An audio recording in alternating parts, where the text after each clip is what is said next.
నేను చర్చికి వెళ్తే, నేను సంఘానికి వెళ్తే, నేను దేవుడి దగ్గరికి వెళ్తే మా వాళ్ళందరూ ఏమనుకోవచ్చు? ఏమి అనుకోరు.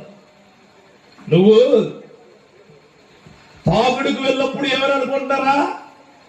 నువ్వు సిగరెట్ కాల్చడానికి వెళ్తున్నప్పుడు ఎవరు అనుకుంటున్నారా? నువ్వు సినిమాకి వెళ్తున్నప్పుడు ఏమడుగుతారు తెలుసా? ఇలా సినిమాకి వెళ్తున్నావా? కొత్త సినిమా, అమ్మో టికెట్లు ఎట్లా దొరికేసి నీకు? తెర మీద లైట్ వెలుగుతుంది. కానీ ఏసీ అంటున్నాడు, నువ్వెక్కడికి వెళ్తే అక్కడ నేను వెలుగు చూపిస్తాను అన్నాడు. హల్లెలూయా. ఆయన గొప్పతనం అదే, ఆయన శక్తి అదే.